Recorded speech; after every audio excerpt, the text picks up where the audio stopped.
Well,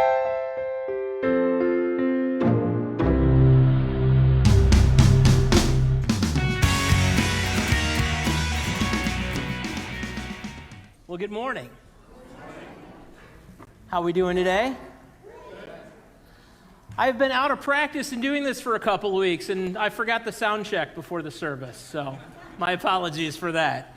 This microphone hasn't run in 3 weeks, and it's good to be back here with all of you. So if I'm a little rusty and forget a few things, don't judge me, okay? As a matter of fact, let's talk about judges, shall we? Let's look at some of the most famous judges in history. Can anybody identify this judge? Judge Wapner, absolutely. From, oh, don't look at the sign, but People's Court. All right, who can name this judge?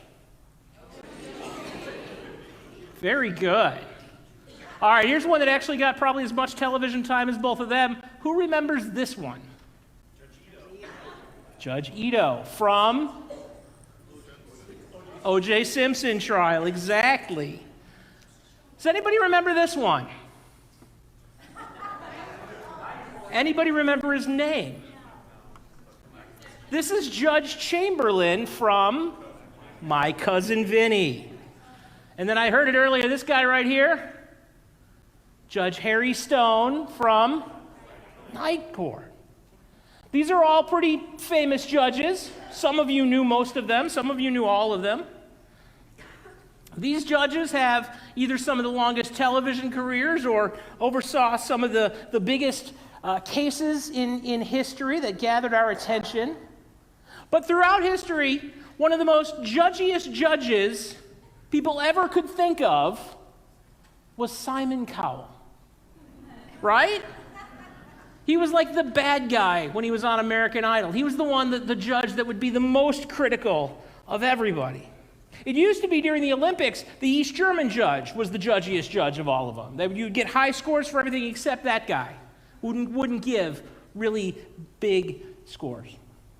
But the judges with the most worst reputation as the judgiest judges of all judges, anybody guess? Christians. Yeah. We have the reputation worldwide of being the judgiest judges of all judges. There was an episode of The Simpsons, because we always got to reference The Simpsons somehow, right? It was kind of a spoof of the Hitchcock film Rear Window, where Homer saw Ned Flanders digging in the backyard, and he hadn't seen Maude very often. And he asked Ned where Maude was, and Maude said that, let me get this story correct here. I want to get my Simpsons accurate. And Ned said that Maude had gone to be with Jesus. So Homer decides that Ned killed Maude. And the whole episode goes from there until Maude comes back. And Maude's alive, very much alive. And Maude's quote at that point was, "Yes, I went off to Bible camp to learn to be more judgmental." Now, I am not saying that Liberty Valpo is the judgiest judges in all of human history. But this is the reputation that Christians tend to have throughout the world. For those outside the church, the most common criticism of Christianity is we're hypocrites. We're hypocritical. That we're judging others, but never looking at ourselves. Never looking at our faults. Never looking at our failures. We're going to touch on that in just a minute. But today I want to make sure that we leave this room either better informed to not fall into this trap, or convicted enough that we break the cycle in our own lives. So as we enter into this, let's pray and take a look at God's word. God, this morning we come before you, singing songs of praise to your name, gathering together in your name to give glory and honor to you and thanks for your Son, Jesus. But God, in these next few minutes that we spend together, as we read the words of Jesus from the Sermon on the Plain, will you open our ears to hear clearly what you have for us? Open our hearts to receive what it is we need to hear through this message. God, use your Spirit to be the mouthpiece in this room today. That what people hear is not me, but the prompting from you in this place. We pray that and ask that for these next few moments, Lord. In Jesus' name, amen. So there's a story in the Old Testament.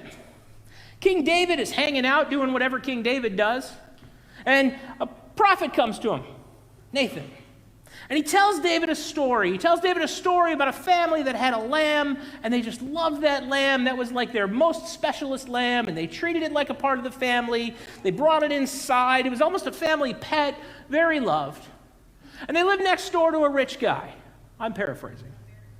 And the very rich guy, thank you, had a guest come over, so he's going to throw a feast, because, that's what you do. And it's time, they're going to slaughter a lamb. But he doesn't want to get rid of any of his own lambs. So instead, he takes the poor man's lamb, kills it, and serves it up. David hears this, and he is absolutely furious.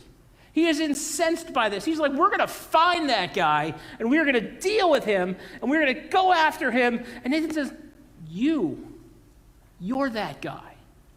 Because that's what you did. That's what you did, going after someone else's wife, and then eventually killing him and taking her as your own. You're that guy in the story. Davy. I don't think he called him Davy, but that's characteristic of the situation where he's done these things and it completely has forgiven himself, given himself a pass, but he's really, really, really upset about this guy that took a lamb. He took a person. He took a life. This other person killed a lamb. And he's really upset about that. That's kind of the picture of the hypocrisy that the world sees. That we don't see ourselves, but we see another situation and we get all bent out of shape about it. Well, if you've been following along for the last few weeks, we have been in Luke chapter 6, reading through the Sermon on the Plain. And we're going to pick up today at verse 37. So if you brought your Bibles, go ahead and turn there. If you need one, there's a rack in the back. You're welcome to grab one and use for now. If you want to keep it, that's our gift to you. But Luke 6, and we're going to start at verse 37 and go through verse 42.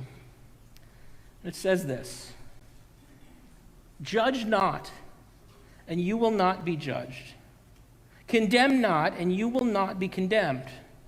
Forgive, and you will be forgiven. Give, and it will be given to you. Good measure, pressed down, shaken together, running over will be put into your lap. For with the measure you use, it will be measured back to you. He also told them a parable. Can a blind man lead a blind man? Will they not both fall into a pit?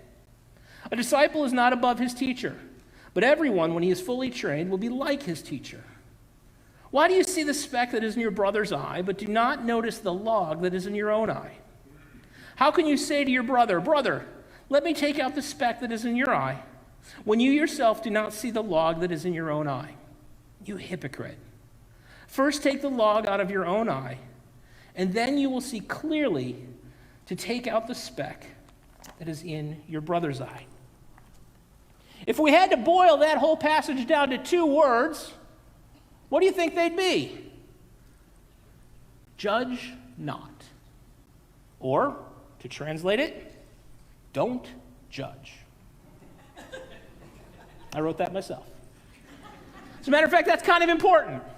So let me hear you repeat after me. You ready? Don't judge. Yeah, that wasn't with me. You did it at the same time. I said after me. So we're going to try it again. You ready? Don't judge. Okay, you missed the point, but that's okay. We'll do it again. Louder. Again. One more time. With feeling.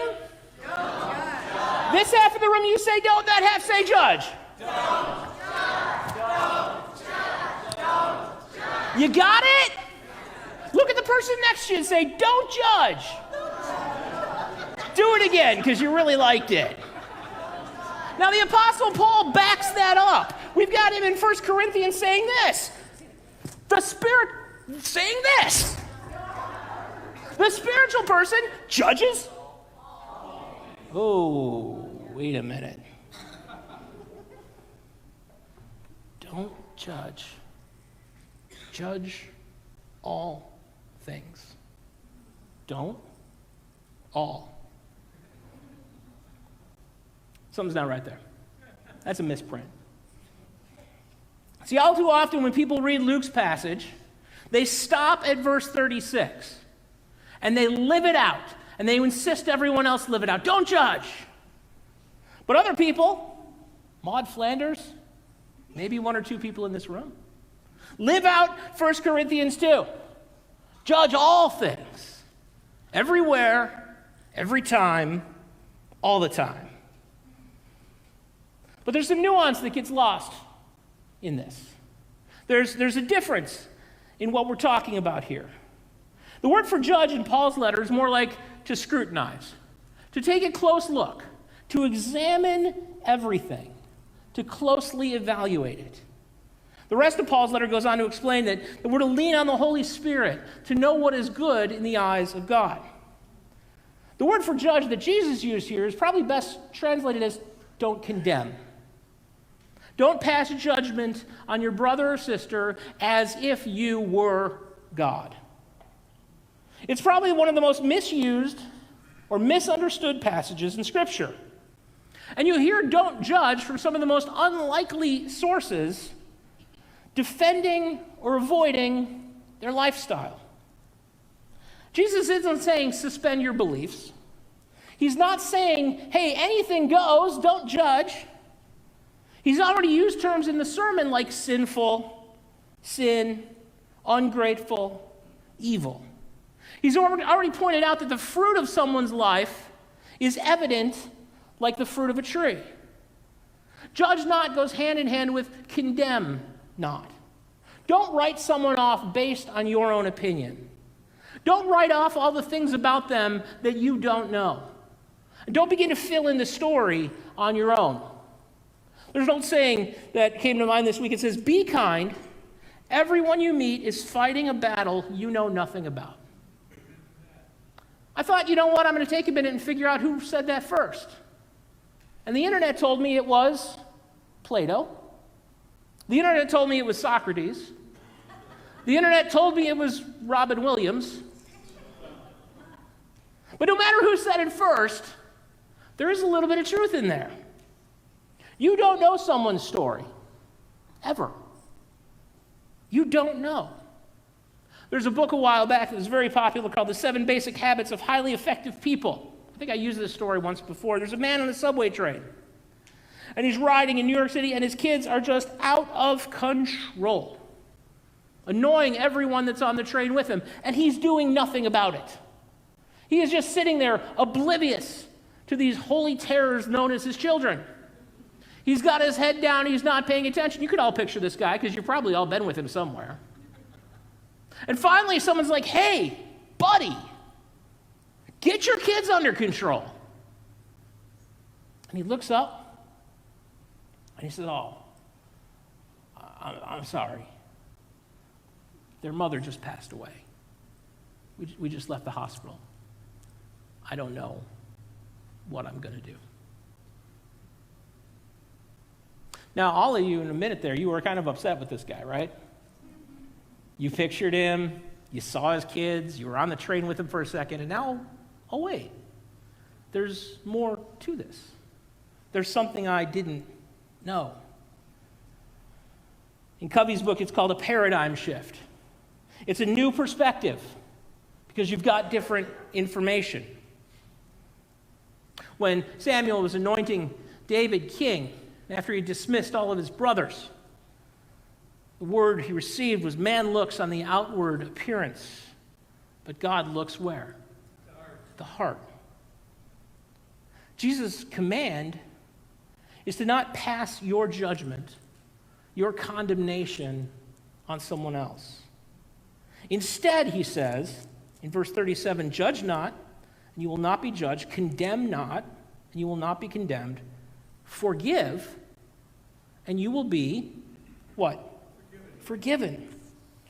We move from don't judge, we move away from condemnation, and we move to forgiveness, and we move to giving. The word for forgive there in Greek is apoluo.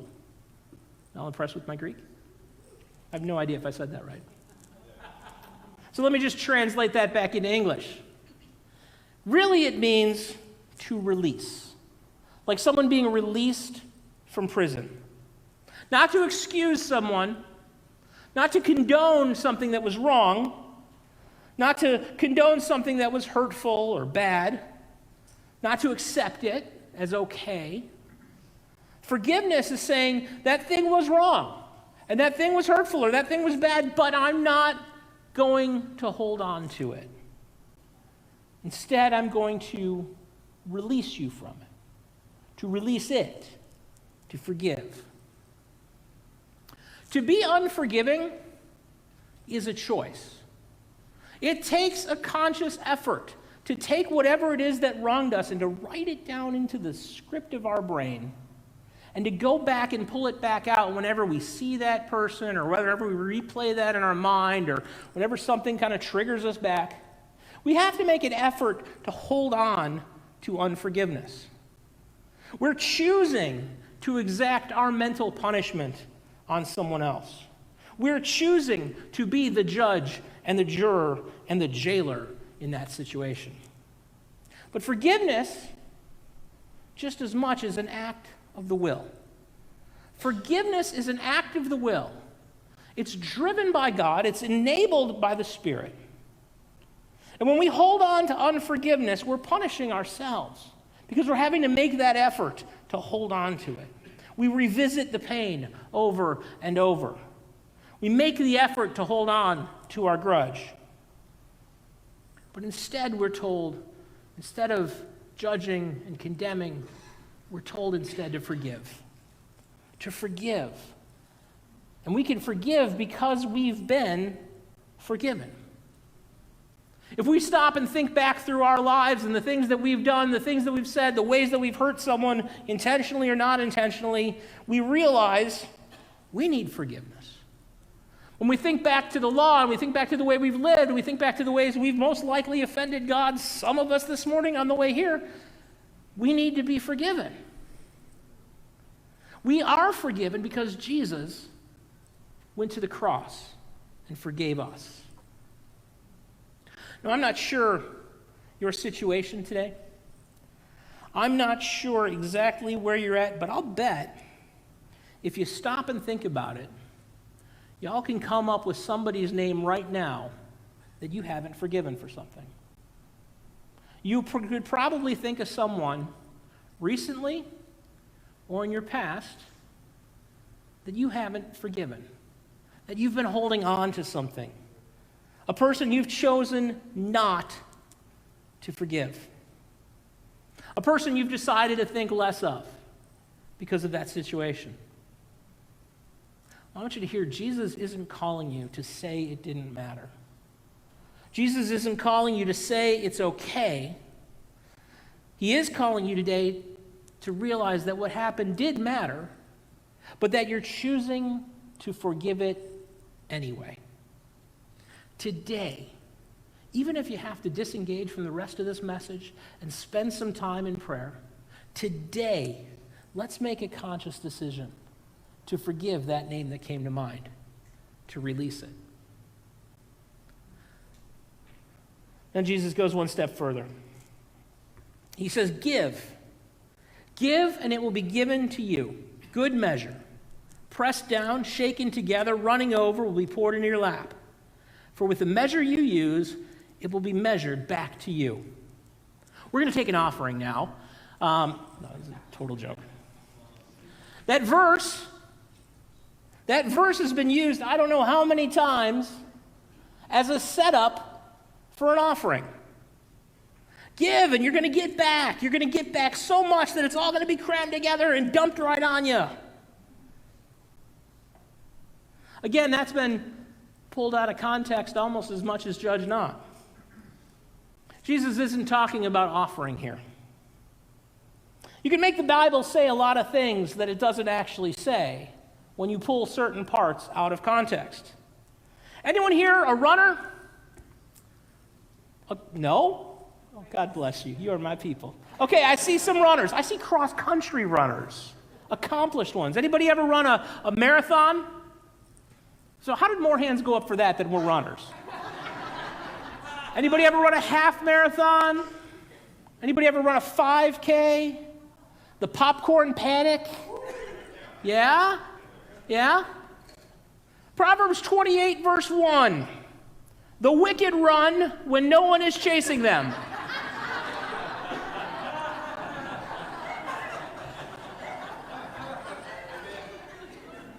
Everybody look at people who put their hands up and just judge them quick for me, would you? I'm not judging. That was kind of pulled out of context, but I think applicable. One of my teachers during my seminary training said this. He said, a text without a context is a pretext. And I thought, wow, that's awesome. And then I had to go back and look up what pretext meant again. Pretext means it's a pretend reason for doing something. A fake reason that hides the real reason. You take Scripture without the context that it belongs in, and you can make it say whatever you want. Forgiveness, though, is an act of generosity. If I borrowed $100 from someone here, anybody have $100 they want to loan me?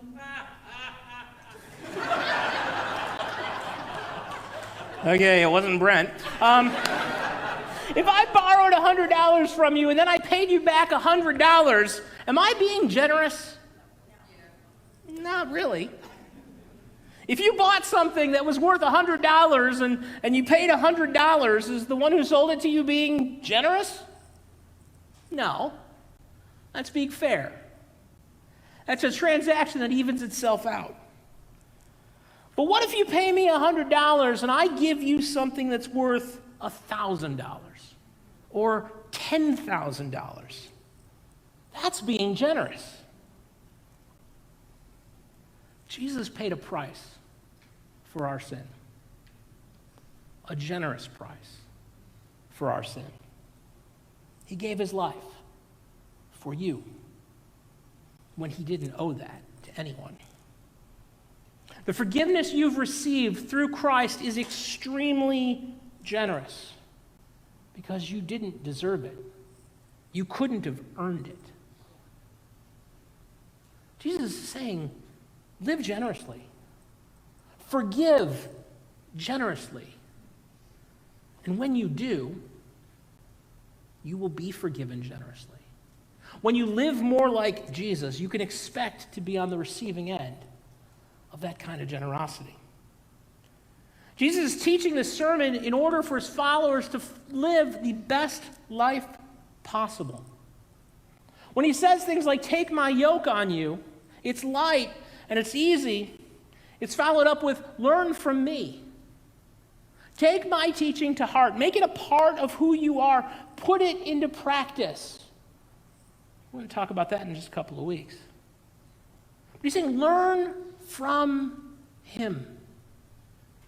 So I guess the next question I have is, who are you learning from? Who are you allowing to speak in to your life?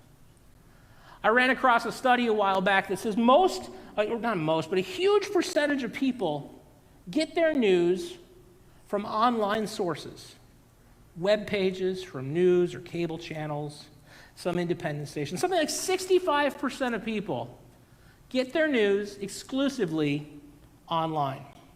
Only 30% of people got it from traditional news sources, TV, radio, newspapers. And some 18% of people only get their news from Facebook. Yeah, that's like the Wild West of information. Those people proved to be less informed, to fall easier for inaccurate stories, and generally paid less attention to national or world events. We need to be cautious about where we're getting our information from. We need to be cautious about what or who we're learning from. There's a lot of sources of information out there. There are a lot of teachers out there, especially when it comes to God's Word. And learning from those teachers gets easier and easier as technology improves. But it gets more and more dangerous because there are more voices that aren't always teaching correctly. Some have either intentionally or unintentionally misinterpreted God's word. Some have taken verses out of context and made a point that isn't really true of Scripture.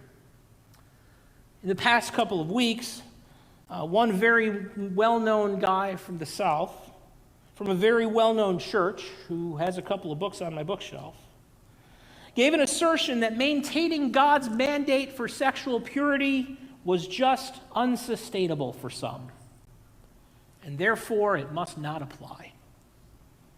He went on to say that Jesus drew circles, not lines. So his church then was going to be one that drew circles, not lines. But here's the thing. Jesus drew lines. Jesus said this is too far. Jesus said this is out of bounds. He was welcoming, yes. He was forgiving, absolutely. His invitation was for anyone to come to him, absolutely. But for what purpose? To just be in the circle? No. Jesus called everyone to him to grow more like him, to learn from him, to live like him. There were certain solid, hard lines that he drew. He talked about sheep and goats, believers, non-believers, wise men, foolish men. The invitation from Jesus is to learn from him, to live more like him, to grow in your faith and grow in your walk. The whole purpose of the Sermon on the Plain, the whole purpose of the Sermon on the Mount was for people to change their paradigm, to shift their perspective and change their ways. Jesus is warning us, be careful who you're learning from. Or as I could not get the Sunday school song out of my head this week, oh, be careful, little ears, what you hear. Verse 39 says, he also told him a parable. Can a blind man lead a blind man? Will they not both fall into a pit? A disciple is not above his teacher, but everyone, when he is fully trained, will be fully like his teacher. He's saying, can someone who's already on the wrong path, but might not even know it, point you in the right direction? He's referring to the Pharisees here, calling them the blind men, the ones that are missing the point, the ones that have created their own religious framework based on rules and performance. And he's saying, don't follow someone who's going the wrong way. Or don't follow someone who doesn't even really know where he's going. Be careful who you're learning from. The more you learn from them, the more you'll be like them.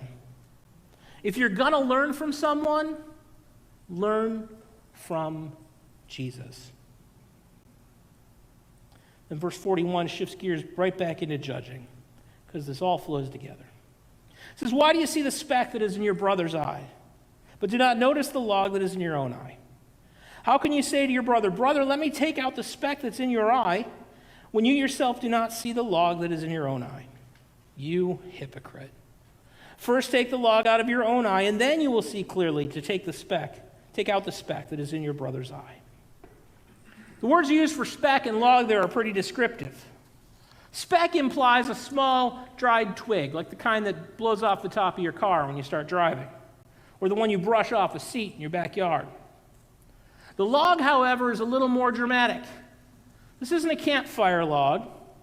This isn't a Christmas Yule log. But the image here is the beam. Picture if you've ever been in our Chesterton Worship Center. There's like 8 huge beams pointing up toward the center of the room. Monstrously large because they're holding up the roof. Thank goodness. That's what he's referring to as a log. The thing that's holding the roof up. The great big, solid, imposing, cathedral-style beam. It says, don't come after the little insignificant thing on someone else when you've got a beam coming out of your eye. He's saying, check yourself first.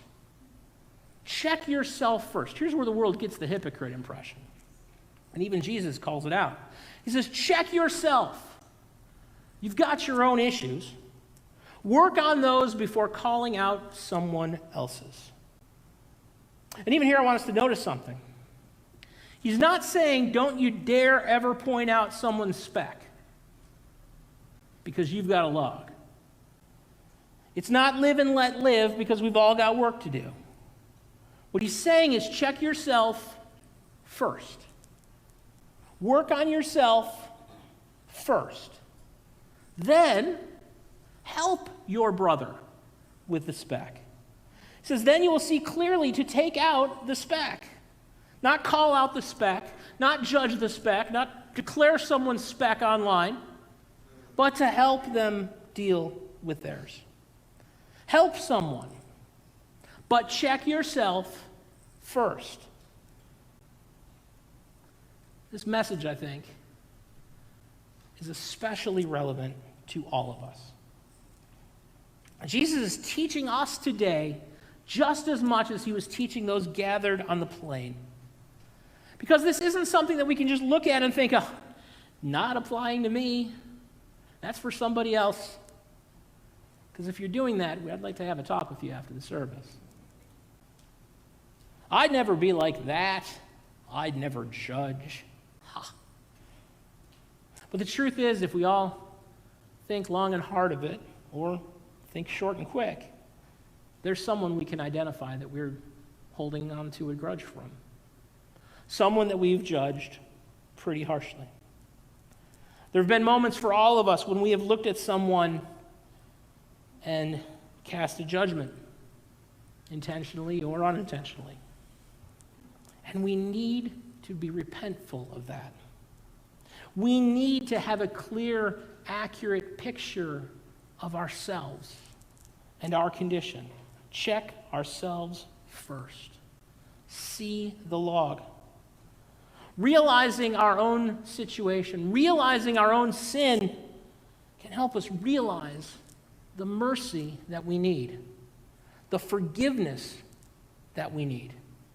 And the only way to live a life that isn't judgmental is to live firmly in the mercy we've received through Christ. I'm going to invite members of the worship team to join me back up here. And we're going to spend a little bit of time in prayer. And we're going to spend a little time, I'll start us off, but I want you to just stop then and pray on your own. And I want you to identify those places. Check yourself first. Identify those places where you have been judgmental, harsh, overly critical, downright hypocritical. And ask forgiveness for those. And ask God to continue to speak into your life, to grow you and to teach you and to help you identify those places where you can live into the truth he set for us during this passage. So let's pray now.